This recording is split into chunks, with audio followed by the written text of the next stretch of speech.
Ouais. Bonjour à tous, bienvenue sur ce nouveau webinaire organisé par La Rochelle Technopole.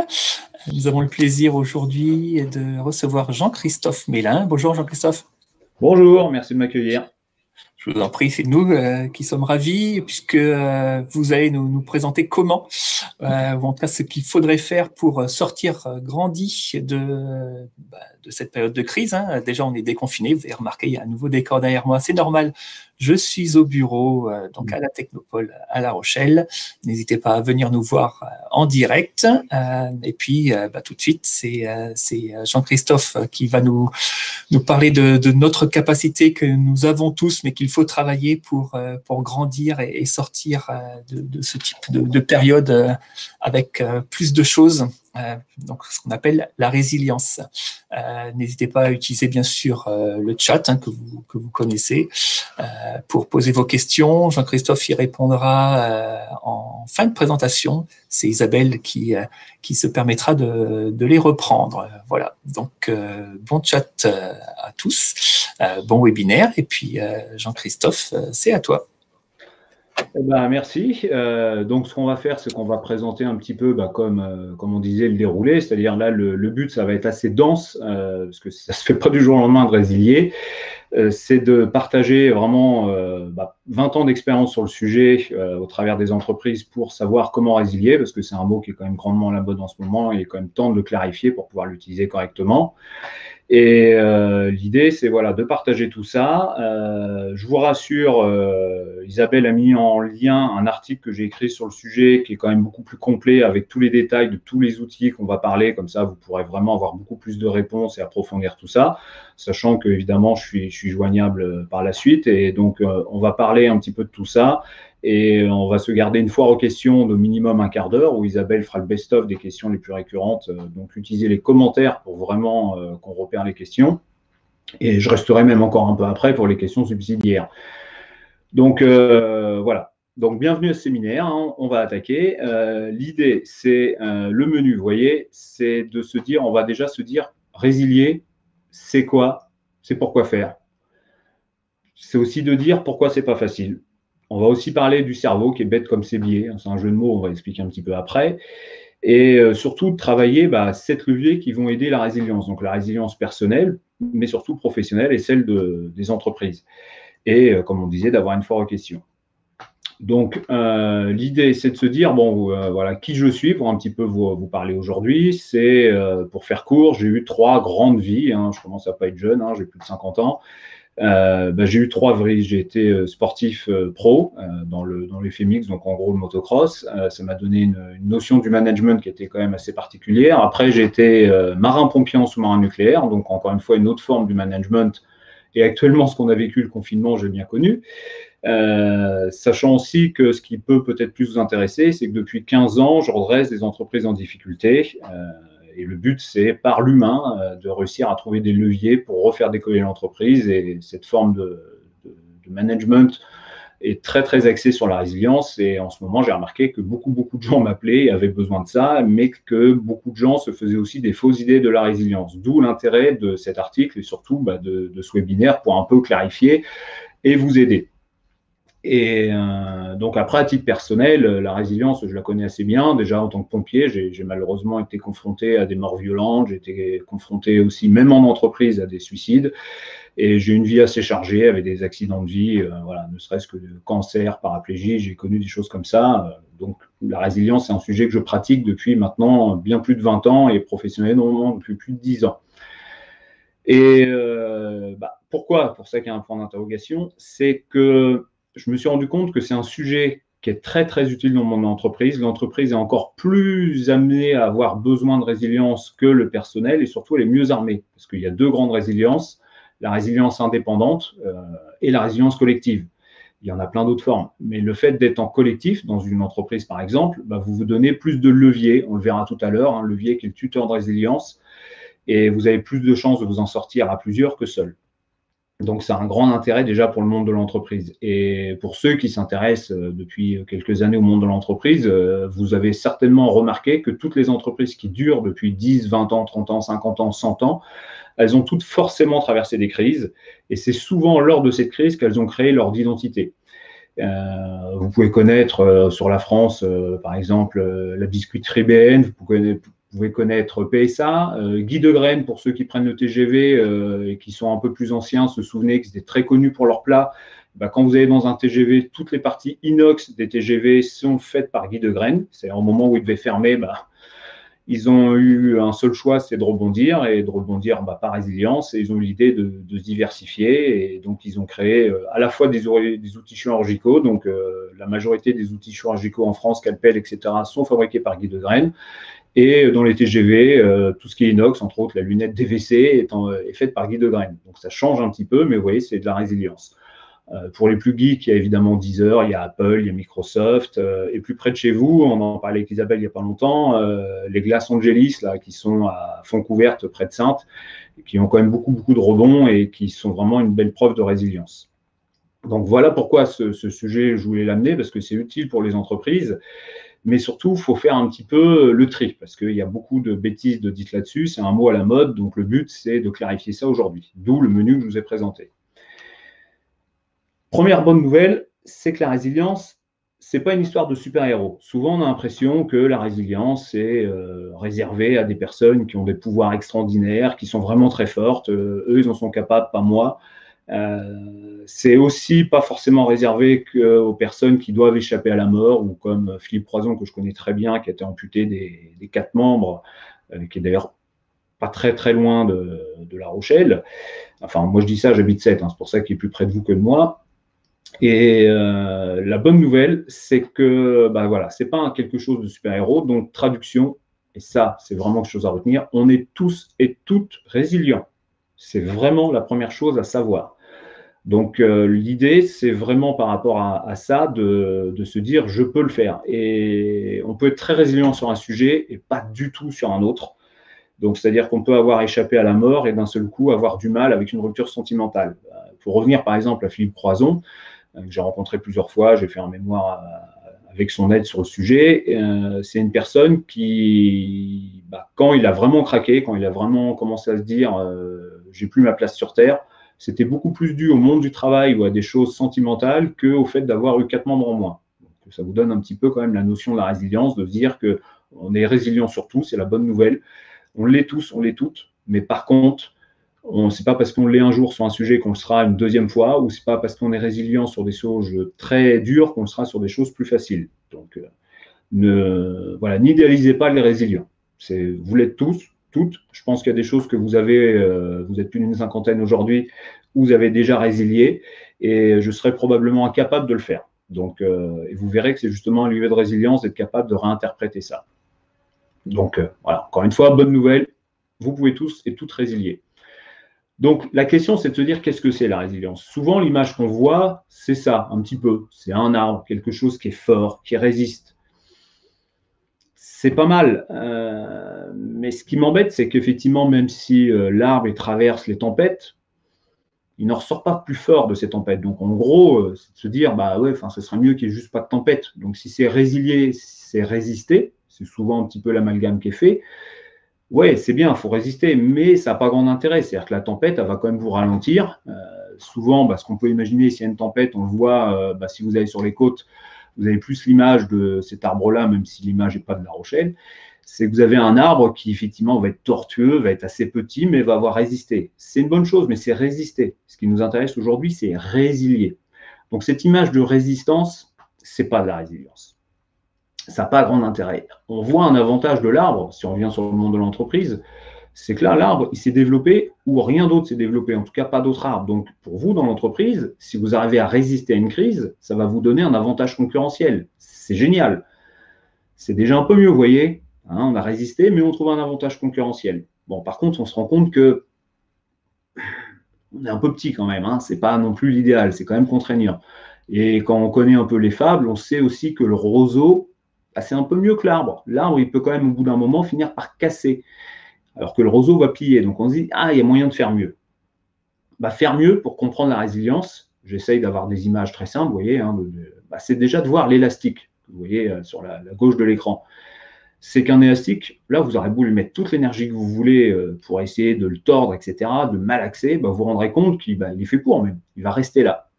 Donc, on va même plus loin dans le côté avantage concurrentiel. Vous voyez qu'un élastique, la résilience, c'est que vous allez même devenir pure player, c'est-à-dire que vous serez vraiment le meilleur sur votre marché. Par contre, vous serez très dépendant de ce marché. Donc, c'est vraiment pas mal l'idée de l'élastique sur la résilience, mais il manque le principal. Le principal, c'est de se dire que même l'élastique finit par céder. La résilience, vous pouvez plus la définir comme une balle. C'est-à-dire qu'une balle, c'est quelque chose qu'il va avoir une crise, c'est en gros, elle va tomber, elle va rebondir. Par contre, si vous remarquez, vous prenez une balle de tennis comme là, cette balle, plus vous allez lui donner d'énergie négative, c'est-à-dire la lancer sur le sol, plus elle va rebondir. Et c'est ça, la résilience, c'est ça qui peut vous intéresser à titre perso ou pro dans l'entreprise.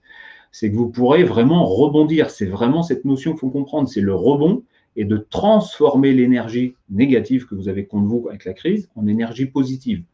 Trouver les points de pivot, de trouver de nouvelles idées, comme tout à l'heure Guy de Graine, ou en tout cas ne jamais s'arrêter. Et pour l'histoire, c'est vrai qu'on regarde, voilà, moi j'ai déjà vu des arbres craquer, par terre, des élastiques qui m'ont claqué dans les doigts, qui m'ont fait mal. Par contre, une balle, j'ai rarement réussi à casser une balle. Et plus je lui donne d'énergie, plus elle rebondit, limite je me la prends dans la figure. Donc ça s'est retourné contre moi.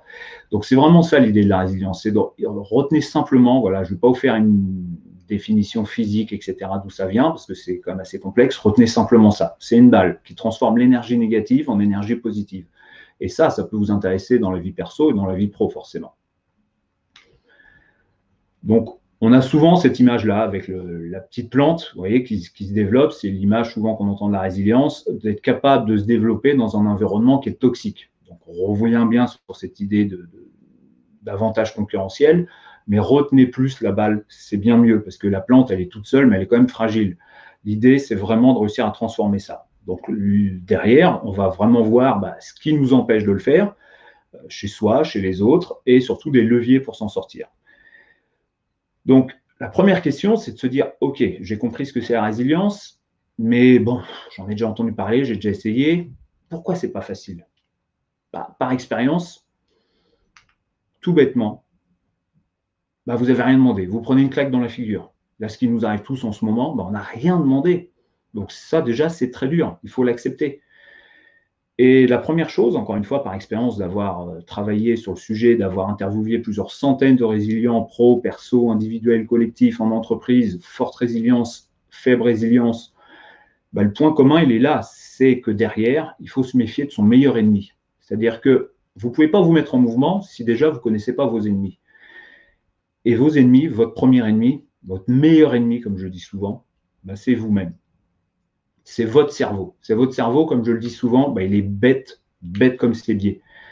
C'est-à-dire que, vous voyez, un peu comme la casserole là, les biais cognitifs, pour ceux qui ne connaissent pas, c'est en gros les dérapages de notre cerveau. C'est notre cerveau qui, tout simplement, il ne faut pas oublier que notre cerveau, il se développe depuis, on est arrivé sur Terre depuis 48 000 ans. Et ça fait quand même à peine plus de 100 ans qu'on a l'électricité. Ce qu'il faut juste se rendre compte, c'est que notre cerveau, contrairement à ce qu'on peut croire, il évolue pas si vite. Il est beaucoup plus proche en 48 000 ans de l'évolution qu'on avait au départ que vraiment des génies, de tout ce qu'on arrive à faire maintenant. On est un peu trompé par la technologie qui nous donne l'impression que c'est quelque chose qui date d'il y a très longtemps, mais sur l'échelle humaine, c'est très faible. Et notre cerveau, il évolue très lentement.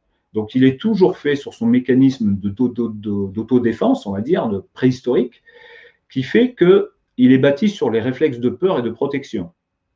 Ce qui fait que vous-même ou n'importe qui, vous avez déjà dû sentir ça, c'est l'effet d'avoir peur du changement. Le changement fait peur, c'est-à-dire que votre cerveau est programmé pour se méfier du changement. S'il n'avait jamais fait ça, il ne serait pas méfié des changements et on ne se serait pas assez protégé et l'humanité n'aurait pas résisté.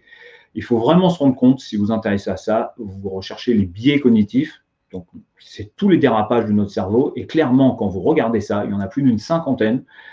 C'est le câblage de votre cerveau. Et vous vous rendrez compte que votre cerveau, il est fait pour vous protéger, mais d'une façon très binaire, très arriérée parfois, et qui fait que ça va être contre-productif. L'image que je donne souvent, et qui peut rejoindre ce qu'on donnait tout à l'heure avec les Lego, les super-héros, c'est que votre cerveau, il est beaucoup plus proche, comme le mien, je vous rassure, c'est pareil, dans ses réflexes, dans ses instincts primaires de Homer Simpson que de Superman, Superwoman. Donc, apprenez à connaître un petit peu ce sujet-là, approfondissez-les. Donc, mon travail aujourd'hui, c'est évidemment, on ne va pas travailler les 80 biais cognitifs. Il y en a beaucoup qui n'ont pas vraiment d'intérêt avec la résilience. je vais vous présenter les 3 principaux biais cognitifs de votre cerveau et de vous dire, ah, si je me reconnais là-dedans, bah tiens, ça, il faut déjà que je le travaille parce que ça ne sert à rien d'essayer de trouver des solutions si déjà mon cerveau, à chaque fois, il va me planter, il va me faire un dérapage. Donc, on l'a vu un petit peu avec le changement, c'est que notre cerveau, il est programmé pour ne pas trop aimer les changements. Et c'est-à-dire, hop là, c'est-à-dire que votre cerveau, c'est comme le rétroviseur ici, il y a un des biais principaux qui existe et que vous trouverez dans le monde de l'entreprise et que vous trouvez autour de vous, qui est l'effet rétroviseur. L'effet rétroviseur, c'est un biais cognitif, encore une fois, qui est la peur du changement. C'est simplement que votre cerveau, il fait un filtre qui fait que sur votre histoire, à moyen terme, c'est-à-dire à quelques semaines, quelques mois, voire évidemment plus à long terme, va filtrer et va garder pour se protéger que les bons souvenirs. Il va éliminer petit à petit les mauvais. Tout simplement, imaginez par exemple, on a tous plus ou moins connu ça, ou quelqu'un autour de vous, une fête qui tourne un petit peu mal. Bon, quelque chose où le rendez-vous est un peu compliqué et ça se transforme en galère, on tombe en panne, ou même un départ en vacances, ce que vous voulez. Et quand vous le vivez, c'est voilà, d'être coincé sur le bord de la route ou de vous faire arrêter ou quoi que ce soit, c'est vraiment pas drôle. Sauf que quand vous allez le raconter dès 2-3 jours après, ça va se transformer en anecdote autour de la machine à café. Et vous aurez tendance à dire « Ouais, c'était marrant », on aura même tendance à l'enjoliver, etc. Sauf que dans le long terme, votre cerveau, il va vraiment avoir zappé cette partie négative et va même avoir peut-être transformé des choses que vous aurez un petit peu enjolivées en réalité. Il va confondre la réalité et ce que vous avez imaginé. Et ce qui fait que votre souvenir sera forcément meilleur que la réalité. C'est ce qui fait, c'est ce qu'on appelle l'homéostasie, et vous le retrouverez dans l'article, c'est un vrai sujet à approfondir, parce que c'est un vrai problème dans le monde de l'entreprise, c'est de penser que c'était mieux avant. On pense que c'était mieux avant avec plein de raisons, c'est-à-dire que voilà, on imaginait De Gaulle, c'était génial, sans faire du tout de politique, mais on oublie un peu mai 68, on oublie la guerre d'Algérie, on imaginait que c'était mieux avant, mais on oubliait qu'il n'y avait pas toutes ces technologies, qu'il fallait sortir avec une carte téléphonique pour téléphoner au coin et que pour faire par exemple Sète, La Rochelle, ça prenait une journée minimum, alors que maintenant ça va beaucoup plus vite avec les autoroutes, les voitures modernes, etc. Donc voilà, c'est quelque chose, l'effet rétroviseur à travailler et qui fait que ça va vous empêcher d'aller de l'avant. Parce que vous imagineriez que c'est toujours mieux avant et que le résultat, ça va être de pire en pire. Donc ça vous crée quand même quelque chose qui ne vous donne pas vraiment envie d'y aller. L'autre point, l'autre biais très important, c'est le biais de l'angle mort. C'est que votre cerveau, pour vous protéger du stress, il vous cache certaines certitudes. On sait tous qu'on va par exemple mourir, c'est pas très drôle, mais heureusement, tous les jours, on n'y pense pas. Et heureusement. Et ça, c'est le biais de l'angle mort. Votre cerveau vous protège. Mais le corollaire, le problème, c'est que votre cerveau, en vous protégeant d'une évidence, fait que vous allez nier l'évidence. Pour travailler dans les entreprises depuis des années, c'est que très peu d'entreprises ont des plans de gestion des crises. Mon sacerdoce depuis des années, c'est de faire comprendre ça aux entreprises. Prévoyez un plan de crise, parce que vous ne pourrez jamais prévoir la crise qui va arriver. Moi, le premier, je n'avais pas prévu le coronavirus. Par contre, toute entreprise qui avait des plans de crise, qui savait en temps de crise quoi faire, comment faire de la communication, qui allait communiquer, qu'est-ce qu'il faut faire, qu'est-ce qu'il ne faut pas faire, elles se sont déjà rassurées, elles réagissent beaucoup plus vite, beaucoup mieux, elles font beaucoup moins d'erreurs. Les erreurs, là, j'en vois énormément en ce moment. Mais le sujet numéro 1, si vous voulez être résilient, et c'est ce que j'essaye de faire à travers cette visioconférence, il y en a plusieurs, évidemment, mais c'est surtout d'anticiper et de vous rendre compte qu'on doit travailler ça avant. Quand je travaillais avec Philippe Croizon, encore une fois, l'homme qui est assez connu pour avoir fait le Paris-Dakar, n'ayant plus de bras, plus de jambes, qui a traversé qui a relié 5 continents à la nage, on s'est tous rendu compte, et tous les résilients que j'ai rencontrés ont fait cette erreur de se rendre compte qu'ils étaient résilients lors d'une crise.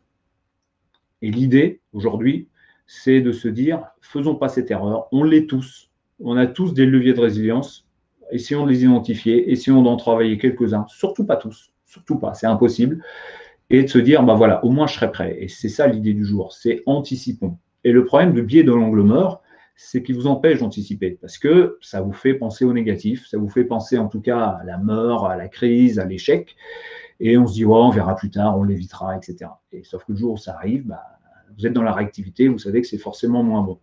Donc en gros, n'attendez pas une crise pour la gérer et surtout de pouvoir en tirer les leçons. Parce que le problème, c'est qu'actuellement, je vois beaucoup d'entreprises qui se relancent, mais qui clairement n'ont pas capitaliser sur la situation qui s'est passée. Et ils risquent une deuxième vague, évidemment celle qui peut être médicale, mais ils risquent aussi une deuxième vague de stress de leurs clients, de leurs fournisseurs, de fermeture de fournisseurs, de salariés qui d'un seul coup disent non mais moi je veux plus ce mode de travail, et qui se rebellent ou simplement qui quittent l'entreprise et qui se lancent à leur compte. Enfin voilà, tout ça il faut l'anticiper. Et ça, c'est le biais d'angle mort qui vous empêche de faire ça. Le troisième point qu'on a sur ce sujet, c'est simplement que quand on regarde le troisième point, hop, petit problème aujourd'hui de la télécommande, c'est que notre cerveau est programmé pour abandonner. Souvent, ça paraît dingue, mais on ne se rend pas compte de ça. Il y a beaucoup d'expériences qui sont faites depuis 20 ans sur le sujet. Et quand ces expériences, je me suis amusé à les faire avec les étudiants avec qui je travaille, et que je demande, si là je vous le demandais, on est un peu nombreux aujourd'hui, donc je ne vais pas forcément pouvoir vous le demander en ligne pour pas non plus passer combien de temps, mais c'est simplement de vous demander en combien de temps notre cerveau il est programmé pour abandonner quelque chose à partir du moment qu'il a l'impression que ça devient impossible. Souvent, on me répond en semaines, en jours, parfois en heures. La réalité est beaucoup plus courte. C'est que notre cerveau, le mien, il est câblé pour abandonner quand cela semble impossible en 5 minutes. 5 petites minutes. L'expérience, pour vous la résumer, c'est dans des écoles, ça a été fait maintes fois et moi je vous dis, je l'ai fait aussi, c'est de prendre des étudiants qui sont capables de résoudre 3 petits problèmes simples dans leur domaine. On leur fait ça en début d'année. En fin d'année, ils ont déjà répondu en début d'année, ils sont capables de le faire. Et on leur fait faire ce truc-là sans leur redire qu'ils l'avaient déjà fait, en modifiant un tout petit peu l'énoncé, et en leur donnant à la moitié de la classe le même problème, les 3 mêmes problèmes, mais à l'autre moitié de la classe, sans leur dire, des problèmes qui sont les mêmes mais tournés différemment, qui fait qu'ils sont impossibles. Il leur manque en gros un petit chose pour les résoudre, en tout cas les 2 premières. Et ce qui fait que quand on va donner aux étudiants, dire voilà, je vous laisse résoudre ça, c'est très simple. Quand vous avez fini, levez la main, ça va très vite. Au bout de quelques secondes, les premiers lèvent la main, la moitié de la classe. Les autres se disent mais c'est pas possible, tout le monde réussit, pas moi. On n'ose rien dire. Je dis attends, c'est pas grave. Hop, on enchaîne le deuxième, même chose. Et là, ce qui se passe, qui est intéressant sur la troisième, c'est que la troisième, ils ont tous les 3 la même question et qui sont capables de résoudre encore une fois. Et le premier groupe qui a répondu facilement répond à 98% en moyenne à cette question. Et le second groupe, en général, à 2% répond à cette question. Sachant que la troisième question, ils avaient tous la même question. Et ils avaient tous déjà répondu à cette question plusieurs mois avant. Ils étaient capables d'y répondre. C'est-à-dire que leur cerveau, le fait de les mettre face au fait que tout le monde répondait sauf eux, avait abandonné. Ils étaient capables de le résoudre, mais ils ne l'avaient pas résolu. Donc l'idée, c'est ça. Pensez bien, avant de vouloir être résilient, à ces biais-là. Pensez que c'était mieux avant, l'effet rétroviseur, de ne pas assez anticiper les choses, ou en tout cas de ne pas en tirer les leçons. Ça, c'est vraiment le biais de l'angle mort. Et le troisième dérapage de votre cerveau, c'est la puissance imprise. C'est de vraiment de vous rendre compte que votre cerveau, le mien, il est programmé pour abandonner en quelques minutes. Donc, c'est pour ça que ce n'est pas facile et que d'être résilient, ça ne se fera pas du jour au lendemain. Donc, c'est vraiment déjà de prendre conscience de ça et travailler là-dessus. Donc, l'idée, j'ai des petits soucis de télécommande qui d'un seul coup ne fonctionnent plus, on va essayer de faire autrement. Voilà, ça fonctionne mieux avec les touches. C'est aussi de se dire qu'il y a une autre étape. Je ne vous le cache pas. Là, c'est juste de vous prévenir que vous allez passer par ça. C'est que vous allez passer par toutes les phases du deuil. C'est-à-dire que ça ne va pas être facile, ça ne se fera pas du jour au lendemain. C'est que vous serez en colère, encore une fois, parce que vous n'avez rien demandé, vous avez pris une baffe. C'est que vous allez dans le déni, vous allez effectivement à un moment, même les résilients, voilà, ils dépriment. La seule différence, c'est que cette courbe, pour ceux qui ne la connaissent pas, encore une fois, vous pouvez le noter ou aller voir sur les liens de l'article, vous y passerez, mais l'intérêt de la résilience, c'est de vous y faire passer plus vite pour remonter plus vite. Donc, si vous ne connaissez pas cette courbe, je vous invite encore une fois à vous y pencher parce que vraiment, il faut se rendre compte que c'est absolu. Tout le monde passe par cette courbe du changement, cette courbe du deuil. Donc, le but, c'est de vous l'approprier. Donc, retenez bien que ce n'est pas facile, que votre premier ennemi, ça sera vous-même, votre cerveau. Donc, il faut vraiment être sensible à ça et d'essayer de travailler au quotidien. Pourquoi je pense que c'était mieux avant d'aller chercher un petit peu les preuves et on verra un peu des outils derrière. De se rendre compte que vous allez passer par toutes ces courbes-là. Et une fois que vous avez compris ça, là, effectivement, on va commencer à pouvoir se dire, OK, maintenant, on va se dire comment faire. Comment faire? Ça sera simplement des choses qui seront la toute première, c'est de se dire il faut être positif. Souvent, j'entends ce terme-là. Vous savez, cette histoire du verre d'eau à moitié plein, à moitié vide. Bah, clairement, cette histoire d'optimisme, on va prendre le terme exact, hein, je ne suis pas un professeur de français et de sémantique, mais je travaille avec les ligues optimistes, donc c'est une ligue mondiale et il y a une antenne en France et il y en a une un peu dans toutes les régions. Et il y a une grosse nuance à faire entre optimisme et positif, et négatif et pessimiste. C'est qu'en gros, cette histoire du verre à moitié plein, à moitié vide, on s'en fiche. Pour deux raisons. C'est que simplement, le verre, il n'est pas la bonne taille. Donc, ça, c'est pas important. Mais pendant qu'on discute autour, est-ce que le verre est à moitié plein, à moitié vide, on ne fait rien. Et c'est ça qu'il faut comprendre. C'est que d'être négatif ou positif, c'est juste de la théorie. On ne fait rien. Et ça n'a aucun intérêt. Ce qui est important, c'est d'être optimiste ou pessimiste. Et là, la notion différente, c'est l'action. Et quand on comprend ça, c'est simplement de se dire que d'être optimiste ou pessimiste, c'est qu'on va se dire tout est foutu, ou on peut faire beaucoup mieux, ou on va arriver à changer le monde, mais en tout cas, peu importe ce qu'on pense, on va essayer. Elle est là la différence. C'est qu'il ne faut surtout pas être dans le constat sans rien faire. La vraie question, c'est de se dire, bon, ok, qu'est-ce qu'on fait pour que ça change?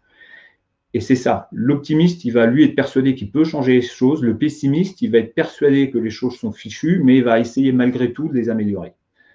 Sauf que les deux sont en mouvement et forcément, ils vont améliorer les choses. Souvent, les gens, quand ils me posent la question, quand ils connaissent un peu mon parcours, je vous l'ai dit rapidement tout à l'heure, j'ai traversé beaucoup de choses, de crises pro et perso. Et je leur demande, d'après vous, est-ce que je suis optimiste ou pessimiste? Et surtout, au départ, est-ce que je suis positif ou négatif? Donc souvent, effectivement, on comprend que je suis quelqu'un d'optimiste et c'est important pour la résilience. Comment voulez-vous être résilient si vous ne croyez pas en l'avenir? Donc c'est pour ça que c'est important d'être optimiste.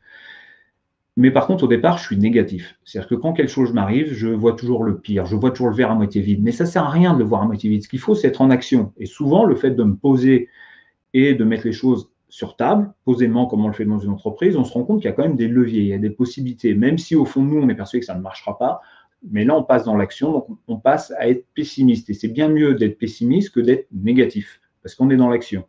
Et souvent, en mettant les choses à plat, eh ben, on se rend compte, si vous connaissez, on fait un SWOT, on fait plein de choses comme ça, on se rend compte qu'il y a pas mal de chances que ça réussisse. Et là, on devient optimiste. Et personnellement, je le suis, négatif, mais en réfléchissant à chaque fois, je deviens optimiste. Et la différence, c'est que je me mets en action, et forcément, je change les choses, et forcément, j'ai envie de devenir résilient. Donc, c'est ça l'idée. C'est méfiez-vous encore une fois de votre propre cerveau, méfiez-vous de ces biais-là, de ces freins-là. Pensez bien que d'être positif, négatif, ça n'a aucun intérêt. Ça veut dire que vous êtes dans le statique, donc vous ne faites rien, et au contraire, vous enfoncez. C'est de se dire, il faut que je sois en action. Que j'y crois pas, c'est pas ça le problème.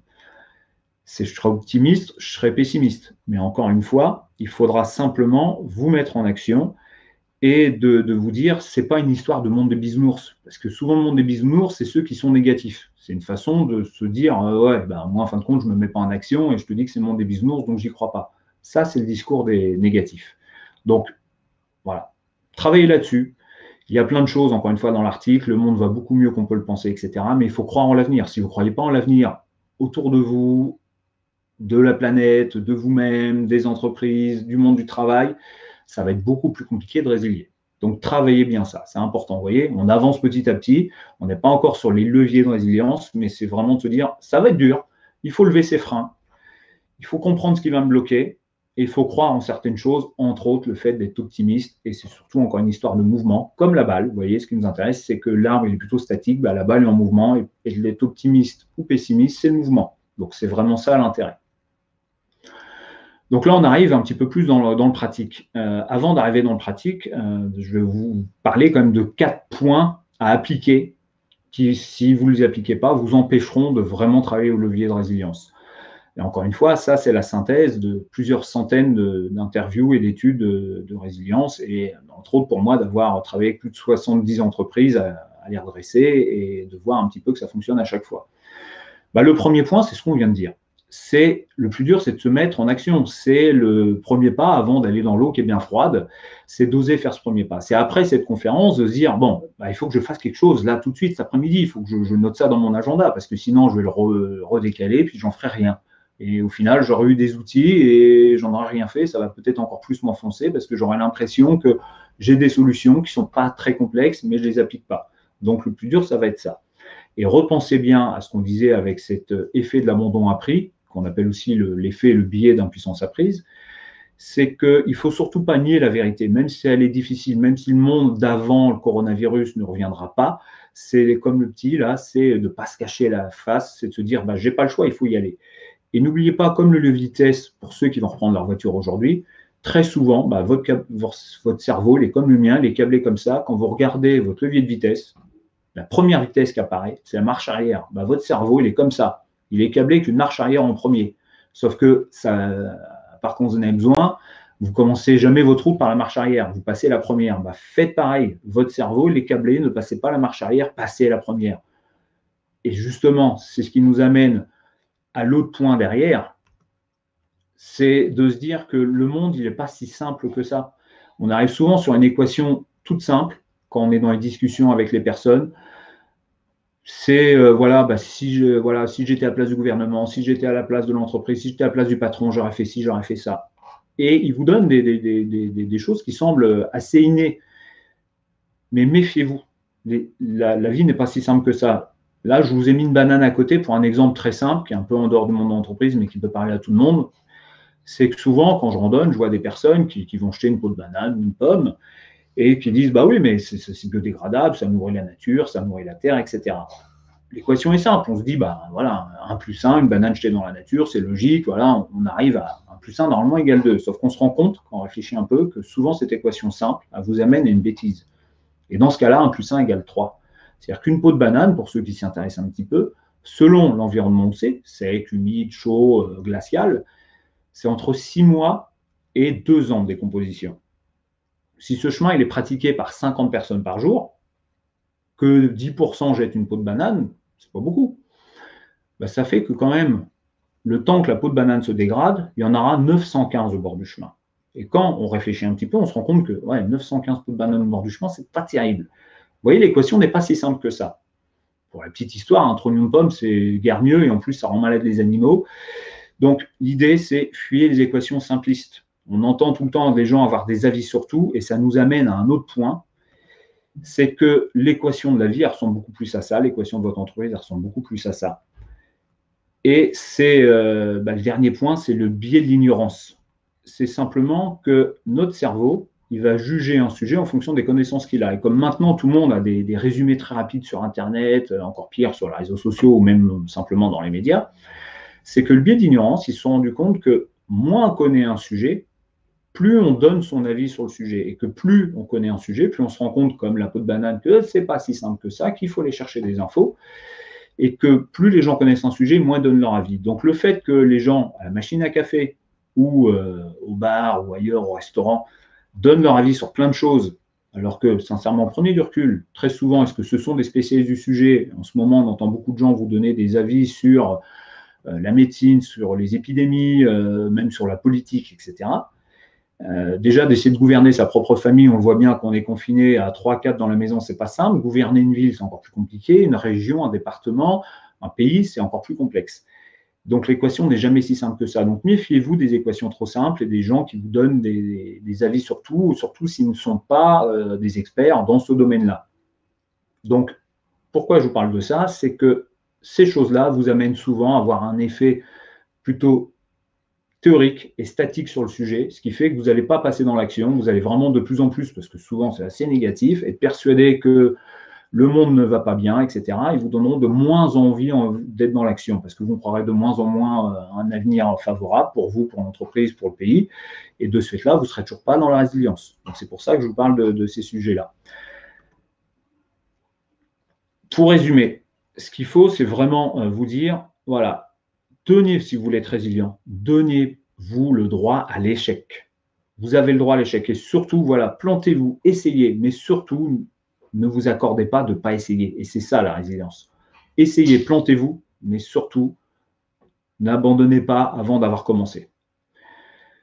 Les outils un petit peu là-dedans, pour arriver justement sur les leviers de résilience, c'est un petit peu complexe parce que la résilience n'est pas simple, comme on le disait tout à l'heure. Il y a la résilience professionnelle, personnelle, individuelle, collective, sur des sujets vraiment graves, avec la mort violente, avec des choses sentimentales, avec plein de choses. Et chacun va avoir une façon différente de réagir face à ça. Il y a même des résiliences négatives, parce que rappelez-vous, l'idée, c'est d'être en mouvement rapidement pour pouvoir ressortir la tête de l'eau. Donc on peut aussi, au début, être totalement négatif, mais en tout cas, on est dans le mouvement, c'est ça le principal. Et vous allez avoir l'impression que si je vous donnais tous les leviers de résilience que j'ai étudiés pendant des années, ça va être le cockpit de l'avion. Il va avoir des centaines de leviers. C'est pour ça que souvent les gens n'arrivent pas à être résilients. Parce que si on fait cette erreur d'aller chercher le levier le plus adapté à chaque situation, à chaque personne, c'est comme l'équation de la vie, elle est trop complexe. L'intérêt, là, c'est aujourd'hui de vous livrer les 7 principaux leviers qui ont été communs à tous les résilients qu'on a croisés sur ces années d'études. Et l'idée, c'est que le cockpit, au lieu de ressembler à un avion comme vous avez sur votre gauche, va plus ressembler à la voiture. Et une voiture, si vous prenez un peu de recul, vous vous rendrez compte que pour ceux et celles qui ont passé le permis il n'y a pas très longtemps, la première fois, c'est vraiment pas simple. Et si on devait inventer une voiture aujourd'hui, on ne la ferait pas du tout comme ça. Vous avez un volant avec des petits boutons là pour mettre les clignotants, etc. Il faut regarder devant vous. Il y a des écrans qui vous indiquent la vitesse du moteur, etc. Un levier de vitesse à droite avec une pédale dure, une autre plus dure encore au milieu, puis une autre toute souple à droite. Il faut faire tout un tas de mouvements qui est complexe. Sauf que maintenant, vous vous rendez compte que quand vous avez pris l'habitude de le travailler, ça devient inné.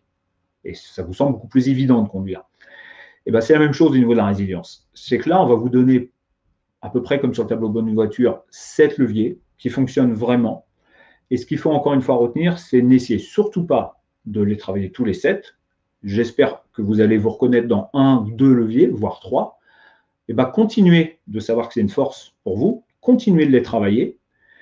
Et simplement, ça vous permettra d'anticiper le jour où vous aurez une crise face à vous. Comme la voiture, vous n'y penserez plus. Ce sera inné, ces leviers. Voire, à la rigueur, vous essayerez de développer les autres. Mais ça suffira amplement, ne serait-ce que déjà d'en avoir un.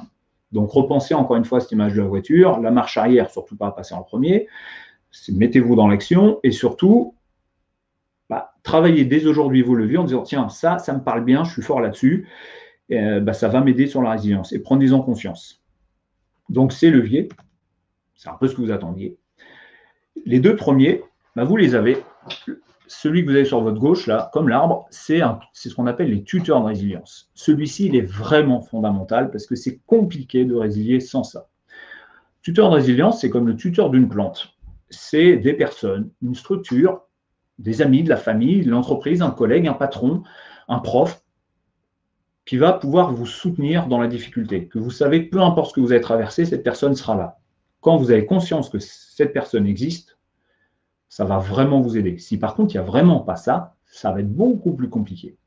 Donc, c'est quelque chose, en tout cas, à être sensible et à travailler.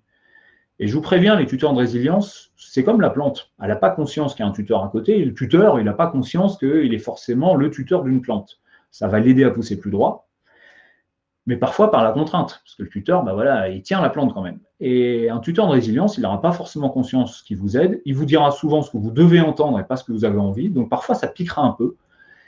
Et ça sera parfois même une personne qui vous énerve. Et même parfois, cette personne, vous la détesterez, vous voudrez vous lui prouver qu'elle a tort. Mais en lui prouvant qu'elle a tort, vous serez mis en mouvement. Et surtout, vous aurez raison, vous aurez réussi. Donc, tuteur de résilience, c'est important, mais attention, ce n'est pas non plus le coup de baguette magique, ce n'est pas le super-héros. C'est indispensable, sincèrement, mais ce n'est pas toujours évident. Le deuxième point, celui que vous avez sur la droite, un peu à la mode, j'ai changé depuis pas longtemps l'image, c'est ce qu'on appelle les gestes barrières. Donc les gestes barrières, on entend parler tout le temps en ce moment. Là, ce qui m'intéresse, c'est les gestes barrières par rapport à votre cerveau. C'est-à-dire ce que j'appelle aussi souvent l'autodéfense intellectuelle. Vous vous souvenez, on disait c'est important d'être réaliste par rapport au monde qui nous entoure. Encore une fois, sur l'article, je vous ai mis des conseils de lecture pour être beaucoup plus objectif par rapport à la réalité du monde qui nous entoure. Pour l'intérêt de ça, c'est après de se dire on peut y croire, on y va, et je me mets en mouvement, et je peux sauver mon entreprise, etc. C'est de se méfier des fake news, tout simplement, entre autres, ou des prophètes de malheur, ou des discussions de comptoir, des gens qui ont un avis sur tout, qui font des équations simplistes et qui vous donnent l'impression qu'ils ont la solution. Vas-y, fais-le, bouge, fais quelque chose. Et l'idée de ça, c'est les fake news, si on revient dans le monde de l'entreprise. Par exemple, Starbucks en 2018, ils ont été victimes de fake news, de personnes qui ont dit que voilà, il y avait des choses qui n'étaient pas vraies chez Starbucks. Je vous invite à aller chercher sur Google, vous tapez fake news de Starbucks 2018 et vous verrez le détail. Cette petite fake news, ça leur a coûté 3,5 millions d'euros. Il y a beaucoup d'entreprises que je croise face à une mauvaise image à relayer par un concurrent, quoi que ce soit. Je l'ai connu par exemple chez Nature à Découverte, qui a été victime pendant des années d'une fake news comme quoi ils étaient liés à une secte. Mais quand on regarde, ça a une vraie incidence sur le chiffre d'affaires, et de plusieurs pourcents. Donc imaginez-vous, si par exemple vous perdez 15% de votre chiffre d'affaires parce qu'il y a une fake news qui circule sur vous, vous n'êtes pas au courant, ça va faire mal.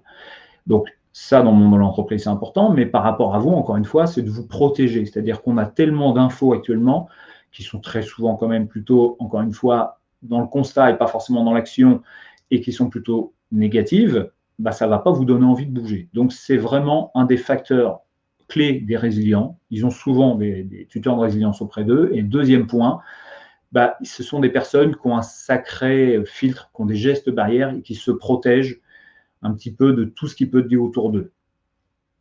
C'est-à-dire que l'autre point qui arrive derrière, qui est assez lié, c'est en gros, ils ont un filtre. Et bien, ce filtre que là, vous voyez sur la partie gauche, c'est que pour certains résilients, ça va jusqu'à être capable de faire le tri dans son entourage. Et sincèrement, je vous le conseille aussi. C'est-à-dire que quand dans votre entourage, les personnes vous tirent plus vers le bas que vers le haut, simplement parce que parfois elles ont peur pour vous, parce qu'elles vous disent oui, mais tu as un travail, ne te lance pas à ton compte, c'est compliqué en ce moment, etc. Ou ne réorganise pas ton entreprise, ce n'est pas le moment, il faut d'abord aller sur ses acquis. Je suis consultant, je croise beaucoup de consultants qui ont tendance à dire ça aux entreprises, et c'est une erreur. C'est une erreur. Il faut réussir à croire en son avenir. C'est ceux qui ne croient pas que c'est possible bah, sont priés de ne pas déranger ceux qui essayent, comme on dit souvent.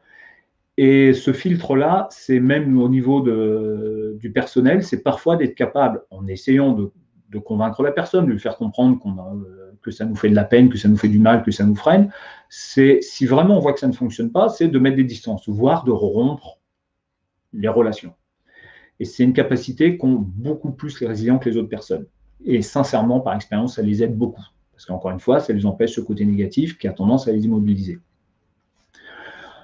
Un des autres points aussi qu'on trouve très souvent, c'est le résilient, mais encore une fois, n'essayez pas d'avoir tous ces points. Si déjà vous êtes reconnu dans un point avant, c'est déjà très bien. C'est que les résilients ont souvent une énorme force de travail. Quand je dis force de travail, c'est qu'ils sont habitués à se donner du mal. Ça peut être sportivement, on va aller sur le côté personnel par exemple, de t'habituer à se mettre à un nouveau sport, à faire des sports d'endurance ou simplement d'aller à la salle de gym régulièrement. Ça va être aussi intellectuellement de pouvoir se dire tiens, j'ai envie depuis des années de me mettre au dessin, à la peinture ou m'y remettre. Et le confinement a pu aider là-dedans.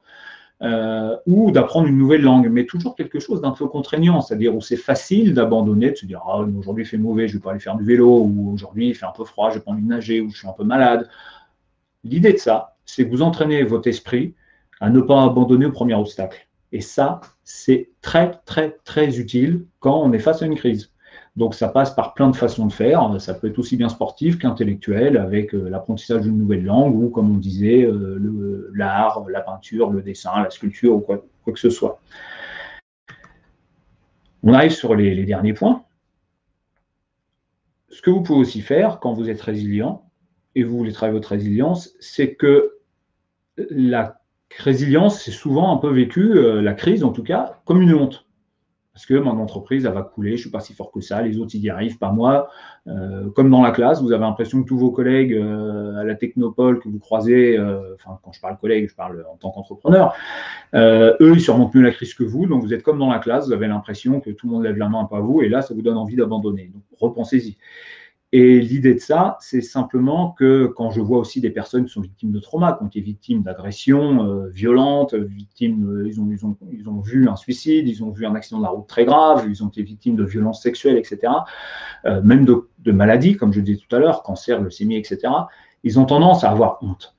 Et la résilience, c'est de réussir à se rendre compte à un moment, de trahir son ego, pas l'orgueil, hein. L'ego, c'est la connaissance de soi. L'orgueil, c'est vraiment le trop de confiance en soi, de trahir son ego, d'avoir confiance en soi en se disant Mais après tout, je suis au même endroit que les autres, mais on a vécu des obstacles bien pires. Ça doit vous donner confiance. Et souvent, ils passent cette étape-là.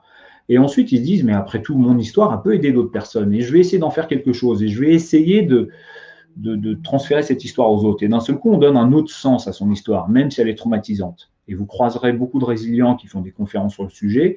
Et c'est ça leur moteur. C'est qu'ils ont réinterprété leur histoire pour qu'elle soit utile aux autres.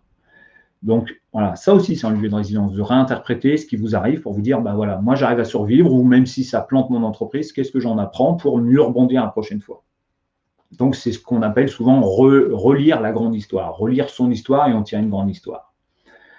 L'avant-dernier point, c'est le filtre, c'est d'être capable de voir le beau. Vous voyez, ce n'est pas des choses forcément très compliquées. C'est-à-dire que si vous avez cette capacité, en plus, c'est facile maintenant avec les smartphones, quand vous êtes dans les transports en commun, des endroits pas forcément très beaux, très sexy, mais d'un seul coup de voir quelque chose d'assez joli, parce que l'angle de vue va être joli, la lumière va être jolie, de le prendre en photo. Si vous avez par exemple ce talent-là, eh ben, c'est vraiment précieux. Ça, c'est aussi un allié des résilients. Vous voyez, à chaque fois, c'est quand même plutôt tourné, encore une fois, sur la notion d'optimisme, de voir le beau dans le côté négatif, et de voir donc de ce fait-là des solutions où personne ne voit de solutions. Si vous ne connaissez pas, allez voir aussi le sujet de la sérendipité, c'est-à-dire le fait d'éduquer son cerveau à trouver des solutions, tout le monde voit des échecs. Vous savez, c'est ces inventions qui ont été créées, le micro-ondes, la tarte tatin, la bêtise de Cambrai, suite à un échec. Ce n'est pas de l'opportunisme, parce que les gens qui sont opportunistes, ils vont juste voir qu'ils sont plantés. La personne qui a éduqué son esprit, qui est résiliente, qui va être capable de voir le beau, qui va être capable de voir la solution, qui va être capable de voir l'optimisme, elle va voir qu'il y a une solution. C'est ça la sérendipité. Ce n'est pas, contrairement à ce que j'entends, de l'opportunisme. C'est vraiment autre chose. Et le dernier point, qui est souvent, entre guillemets, un des plus simples, c'est l'humour. C'est le sens de l'humour. Philippe Croison, souvent, quand on s'appelle, je cite souvent lui, mais je pourrais en citer d'autres, il s'appelle le Knacky. Alors, si vous voyez un peu le personnage que c'est, il est chauve, il n'a pas de bras, pas de jambes, bon, il a des prothèses maintenant, et il dit, salut, c'est Knacky.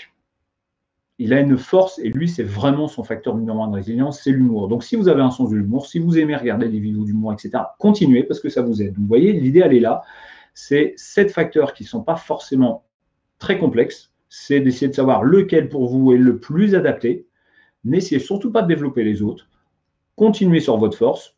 Développez-les dès aujourd'hui, demain, après-demain, etc., professionnellement, personnellement, parce que ça va vous aider.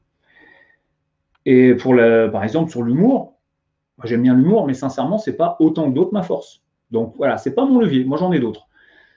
Donc vous voyez, il ne faut surtout pas essayer de tous les avoir. Donc souvenez-vous, ce n'est pas une histoire de super-héros, c'est une histoire de transformer l'énergie négative en énergie positive avec le rebond.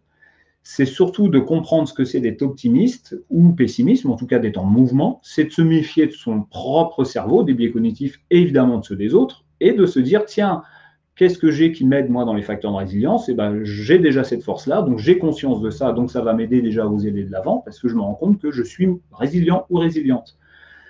Donc, voilà, je vous ai tout livré. La recette, elle marche. Elle n'est pas facile, mais elle marche à 100% à chaque fois. Isabelle, j'espère que vous avez eu le temps de prendre les best-of des questions. Donc là, on va arriver sur les foires aux questions. Donc, moi, je vais regarder un peu en même temps que je vais répondre aux questions, un petit peu tout ce qui a pu paraître. Et même si après, il y a encore d'autres questions, je resterai un peu plus longtemps. Donc voilà, on est arrivé à la foire aux questions. C'était aussi pour moi un petit peu traumatisant parce que je ne suis pas habitué à être face à un public qui ne réagit pas. Je suis habitué au public physique et aux interactions. Donc là, c'était un petit peu particulier. J'espère que ça n'a pas été trop lourd pour vous. Voilà, c'est à vous maintenant. Je vous écoute pour les questions. Merci beaucoup, Jean-Christophe. Je sais que l'exercice est vraiment compliqué de parler face à son propre ordinateur, en s'adressant effectivement aux personnes qui nous ont rejoints sur ce webinaire. Alors, pour l'instant, il n'y a pas de questions. Je pense qu'on était tous tout oui à écouter un peu votre présentation. En revanche, je pense que maintenant, vous pouvez utiliser le chat pour nous partager ou vos expériences ou vos questionnements par rapport à ces leviers que nous a donné Jean-Christophe. Alors, on dit que ça a été passionnant. Bravo, merci. En tout cas, il y a des remerciements. Je ne sais pas s'il y a des questions ou peut-être que super, vraiment. Voilà, je pense que les messages ont bien été reçus, en tout cas par les auditeurs. Et visiblement, il n'y a pas de questions spécifiques. Je ne sais pas si Jean-Christophe, vous voulez ajouter quelque chose en attendant d'éventuels questionnements ou d'autres témoignages, d'autres conseils. Après, voilà, soit j'ai endormi tout le monde, hein, c'est possible. Là, visiblement, ça réagit, mais sans question. Une question. Mais en tout cas, voilà, ce que je vais répondre aux questions qui s'affichent. L'idée, c'est que les questions ne viennent pas forcément tout de suite parce qu'il y a beaucoup à digérer. Je pense que les gens, je ne sais plus quel lien vous avez mis, mais peuvent me retrouver via l'article sur LinkedIn. S'ils tapent mon nom sur Google, ils le trouvent. Qu'ils n'hésitent pas en rentrant en contact avec moi pour s'il y a une question que j'y réponde. C'est le plaisir. Vous avez compris. Moi, je fais ça pour essayer un petit peu d'aider parce que j'ai tiré les leçons de mes propres erreurs. Alors, quoi faire quand on a le sentiment de toucher le fond? Effectivement, c'est le cas le plus dur. C'est ce qu'on disait un petit peu avant. C'est simplement déjà de se rendre compte que on a cette capacité de rebondir, que ça ne sera pas facile. C'est d'essayer encore une fois de développer le facteur de résilience qui vous semblera le plus évident. L'idéal, quand on touche le fond, c'est d'essayer d'identifier le plus rapidement possible ces tuteurs de résilience. Ce qui peut vraiment nous aider dans ce cas-là. Voilà, ça peut être des tuteurs professionnels comme personnels, partiels, c'est-à-dire sur certains points, ou vraiment beaucoup plus généraux. Et c'est aussi d'essayer de vraiment, j'ai insisté là-dessus, c'est sur l'optimisme, de se rendre compte que c'est absolument pas une histoire de bisounours, qu'au contraire, c'est vraiment d'être réaliste sur le monde actuel, d'essayer un peu de se couper de tous ces équations trop simples, de ces spécialistes qui, comme moi, connaissaient rien au sujet avant, mais ils ont vu 2 articles et ils en parlent à la machine à café. Et globalement des médias, il y a une petite histoire aussi, c'est qu'il y a une étude, je m'intéresse beaucoup aux études, aux méta-analyses, c'est-à-dire des études faites sur plusieurs pays, sur plusieurs années. Et les médias, globalement, quand on regarde l'ensemble des médias des pays, sur 83 pays où ont été faites l'étude, quand on regarde n'importe quel média, on est confronté à 400% de violence supplémentaire à la réalité du pays. C'est-à-dire que les médias, en gros, sont 400% plus négatifs que la réalité. Donc, ça nous donne ça aussi pas envie de rebondir quand on touche le fond. Après, je pourrais un peu plus céder sur ce sujet-là. C'est déjà plus par des messages aux besoins perso, si c'est de toucher le fond personnellement, professionnellement, ou les deux, pour au besoin aller travailler un peu les leviers. Mais encore une fois, revoyez un petit peu tout ce qu'il y avait dans la visioconférence. Ouais. Ensuite, on a effectivement une demande sur quel serait le levier le plus commun, à votre avis, parmi les 7 leviers présentés. Y en a-t-il un? Le plus commun qui ressort vraiment depuis longtemps, c'est le tuteur de résilience. C'est de vraiment être capable d'identifier ça. Donc, celui-ci, par contre, le défaut, c'est qu'on n'est pas entièrement maître de ça. Si malheureusement, on n'a pas de tuteur autour de soi, sincèrement, ça veut dire aussi qu'il y a des moments dans sa vie pro ou perso, il faut savoir un minimum s'entourer. Le défaut, c'est pas forcément de ne pas avoir tuteur, mais c'est d'avoir en tout cas des personnes qui vous freinent, qui vous tirent vers le bas, qui vous disent non, mais prends pas ces risques-là, non, mais c'est trop dangereux, c'est risqué, etc. Donc, c'est de savoir s'entourer dès le départ. Là, je pense que dans la Technopole, ça parle. Et celui-ci est vraiment le plus commun. Le deuxième, ce n'était pas dans la question, mais le deuxième qui revient très souvent, c'est lié, c'est le filtre. Être capable de se couper de relations qui sont effectivement, qui ne vous tirent pas vers le haut. Donc, comme je disais tout à l'heure, quand vous allez à la machine à café, qu'il y a des collègues qui donnent un avis sur tout, n'essayez pas de les convaincre. J'en ai pas parlé. C'est quasiment impossible. C'est ce qu'on appelle la dissonance cognitive. C'est, voilà, au besoin, vous leur dites oui, effectivement, mais vous passez à autre chose, vous partez, vous allez prendre votre café ailleurs. D'accord. Alors justement, Gilles souhaiterait qu'on revienne encore sur le levier de tuteur. Oui. Est-ce que c'est quelqu'un qui interagit en contresens ou bien est-ce que c'est une personne qui encourage durablement la posture du tuteur? Je pense qu'il pense notamment enfin, je ne sais pas s'il pense, mais derrière ça, il y a le fait que le rôle de la technopole, elle est aussi d'accompagner, voilà, servir de tuteur pour un projet. En revanche, on ne va pas toujours dans le sens où on souhaiterait qu'on aille. On est là aussi pour un peu challenger et puis je dirais pas contredire, mais voilà, opposer certaines oppositions, mais toujours constructives. Oui, bah, vous avez tout à fait raison d'insister là-dessus. Il y a deux choses à comprendre. C'est que les tuteurs de résilience, par définition, ils sont beaucoup plus, c'est comme quand on fait un SWOT, c'est vraiment d'aller chercher beaucoup plus large que ce qu'on voit immédiatement, mon entourage, mes collègues, les associés, la technopole. C'est vraiment d'aller très, très, très loin. Qu'est-ce qu'on peut avoir comme tuteur de résilience?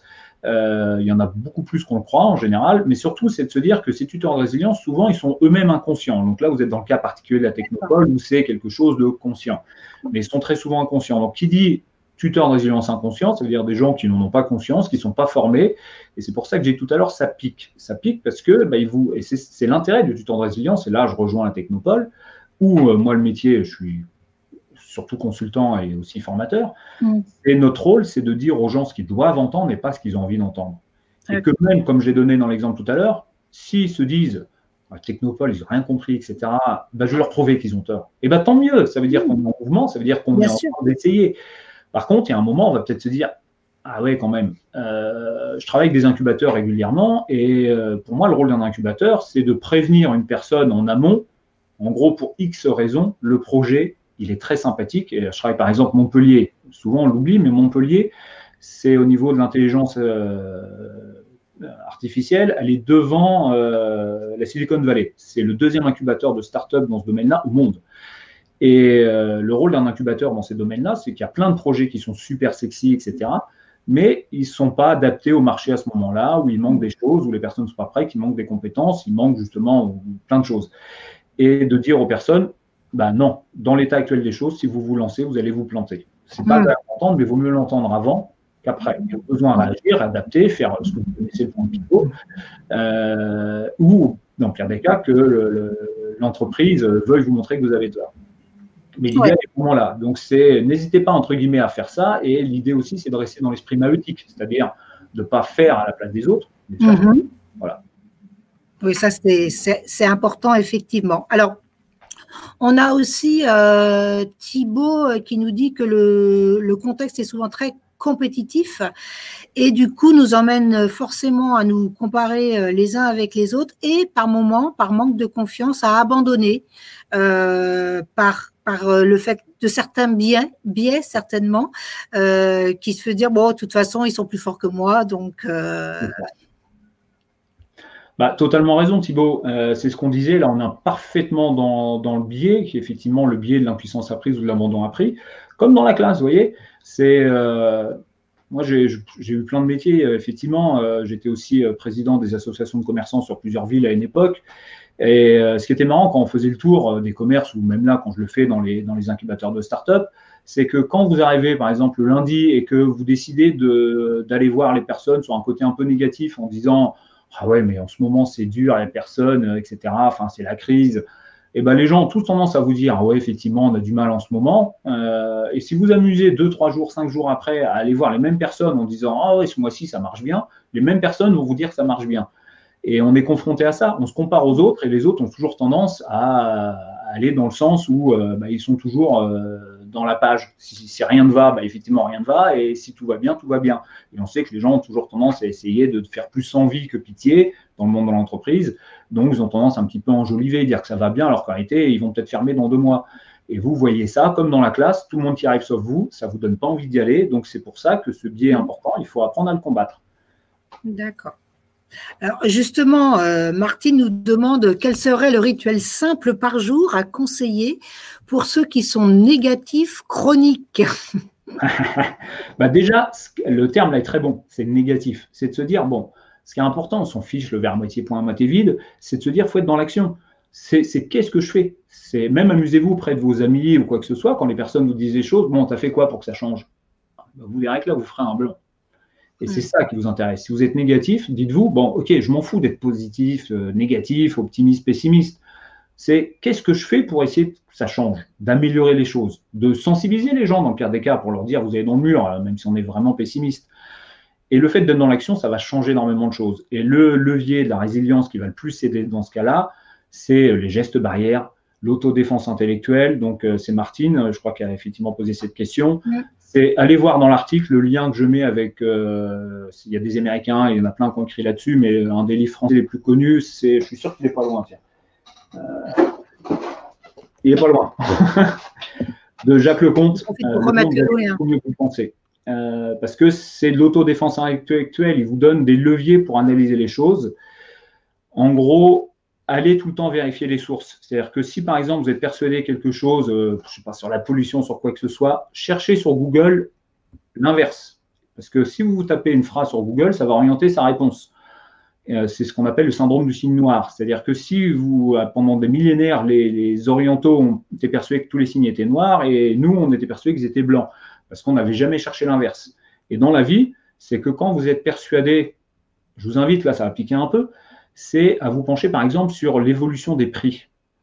Ben, quand on cherche forcément ce sujet-là sur Google, vous tomberez sur 50 pages qui vous montrent que les prix ont augmenté. Par contre, quand vous cherchez l'inverse sur Google, vous tomberez sur d'autres pages qui vont vous montrer l'inverse. Déjà, ça amène à la réflexion, donc d'être moins négatif. C'est ça l'idée globale. Donc, c'est aller chercher l'info, mais au besoin, il ne faut pas hésiter. Même sur LinkedIn, j'ai écrit des articles sur le sujet. Donc, d'aller fouiller un peu. L'article en lien là-dessus, c'est si le monde allait si mal, pourquoi il y aura encore besoin d'altruisme? Vous allez voir. Ok, de toute façon, on a mis le lien de Jean-Christophe, effectivement, de son profil et de l'article. Alors, on a encore quelques questions. Faites-vous un lien, un pont entre bienveillance et résilience? Alors, ça peut être surprenant, pas forcément. Pas forcément, parce que comme on l'a dit, la résilience, c'est quelque chose qui va déjà reprendre la courbe du deuil. Donc, ça veut dire qu'à un moment, on descend. À un moment, on est négatif, on est pessimiste et on peut être agressif. On peut aussi, à un moment, quand il y a des résilients que je croise qui ont réussi à résilier, ils en veulent parfois pendant un moment à la terre entière, mais même quand après ils ont résilié sur ce sujet-là, ben, il y en a certains qui ont quand même l'impression d'avoir un petit peu un complexe de supériorité. Donc, de ce fait-là, ils ne sont pas forcément bienveillants. C'est vrai que la majorité sont dans la bienveillance et par contre, le fait d'être bienveillant va vous donner un facteur de résilience supplémentaire. Mais voilà, d'être bienveillant va aider la résilience, mais d'être résilient ne va pas forcément aider la bienveillance. Et souvenez-vous, le tuteur de résilience aussi, il n'est pas toujours bienveillant. Et il ne sait pas toujours qu'il est tuteur en plus. C'est ça. Et alors justement, Anne nous fait une petite question-remarque, mais l'idéal ne serait-il pas d'être tuteur, mais également d'avoir son tuteur, la grande chaîne des résilients? Ouais, c'est indispensable même. C'est indispensable, c'est-à-dire que voilà, n'importe quel résilient que j'ai croisé, avec des résiliences vraiment de fou dans n'importe quel domaine, hein. Par exemple, un des plus connus, je vais arrêter avec Philippe Croison, j'ai travaillé un moment, quand j'ai fait du sport, j'ai connu, enfin bref, Félix Baumgartner, donc Félix n'est pas très connu de son nom, par contre il est connu pour avoir sauté de la stratosphère. Il a abandonné son projet, il était devenu claustro, alors qu'il n'a absolument pas le claustro, ce gars-là, et je peux vous garantir qu'il n'y a pas si longtemps que ça, il a eu un problème de résilience qui était vraiment très perso. Et qui paraissait mais rien du tout par rapport à ce qu'il a vécu. Et là aussi, lui, et pourtant c'est un résilient, pourtant il est tuteur d'autres personnes, mais il avait besoin de tuteur de résilience. Et un tuteur de résilience, c'est vraiment, c'est pour ça que je disais, c'est le facteur comme numéro 1, c'est vraiment indispensable, mais ça peut être vraiment très peu de choses. Et ça peut revenir sur ce qu'on disait à la fin, parfois, même s'il n'y a pas de personne réellement physique par rapport à ça, le fait parfois de s'évader dans le sport, dans une activité intellectuelle, ou de partager des choses avec d'autres personnes, de les aider en étant dans une association caritative, ça peut aussi vous être un tuteur. Mais en tout cas, il vous faut des tuteurs. C'est très compliqué de résilier son tuteur. Et d'ailleurs, Sébastien, à ce sujet, nous dit être tuteur, c'est souvent inconscient. Plusieurs fois, j'ai eu des tuteurs très éloignés du sujet, justement. C'est encore mieux. Ouais, c'est encore mieux. Bon, ben, je crois qu'il y a… Boris, si je peux me permettre, est-ce que vous êtes positif sur l'avenir, la résilience de la planète? Alors, je suis assez sensible au sujet et alors pour reprendre les termes, l'idée c'est pas d'être positif ou négatif, c'est de se dire d'être dans l'action, de qu'est-ce qu'on peut faire pour changer. Et oui, je vous invite aussi à aller voir, il y a tout un article sur le sujet avec Le Monde va beaucoup mieux qu'on a vu de Jacques Leconte et que vous trouvez dans le livre. Et globalement, sur plein de sujets, y compris sur l'environnement. L'environnement, je m'y intéresse depuis à peu près les années 90. Je peux même en réfléchir. Depuis, j'avais rencontré, par rapport au trou, le problème dans le trou de la couche d'ozone, c'était en 93, j'avais rencontré Hubert Reeves et c'est à partir de là que je me suis vraiment intéressé sérieusement et entre guillemets scientifiquement à l'environnement. Et je peux vous garantir que l'environnement va beaucoup mieux qu'on essaye de nous le dire. Donc, je reste positif sur le sujet, mais surtout plus optimiste et dans l'action. Mais encore une fois, essayez de regarder, c'est pas le seul livre sur le sujet. Il y a celui que j'ai mis dans l'article. Il y en a d'autres sur le sujet. Voilà. Et intéressez-vous à ça. Et il parle à chaque fois justement de choses scientifiques sur différents sujets, la guerre, la famine, la faim dans le monde, l'accès à l'illettrisme, etc. et l'environnement. Voilà, non, ce n'était pas venu avant. Vous trouvez tout ça facilement. D'accord. Bon, écoutez, Jean-Christophe, en tout cas, merci beaucoup pour ce partage. C'est vrai que vous nous avez proposé de partager vos connaissances, vos expériences sur le sujet. On vous en remercie encore beaucoup parce que je crois que ça a bien servi aujourd'hui, en tout cas de repérer les leviers sur lesquels on va activer. Moi, ça m'a vraiment parlé. Donc, je suppose que ça a parlé à plusieurs d'entre nous. Donc, au plaisir de toute façon de se revoir, c'est ce qu'on disait. Oui, voilà, une fois en présentiel sur La Rochelle. Et puis, pour les webinaires, effectivement, on a changé notre rythme de webinaire pour en proposer maintenant un par semaine, qu'on proposera en général le mercredi, à 11h. Donc, n'hésitez pas à aller sur notre page sur Livestorm pour voir les nouveautés. Sur la semaine prochaine, on sera sur les nouveautés, l'innovation en management, notamment par rapport à un petit recul qu'on va faire sur cette période de confinement et tout ce qui a pu se mettre en place dans les entreprises. Merci à tous et merci encore Jean-Christophe et à très bientôt. Au revoir. À très bientôt. Merci. J'arrive pas à le fermer, si.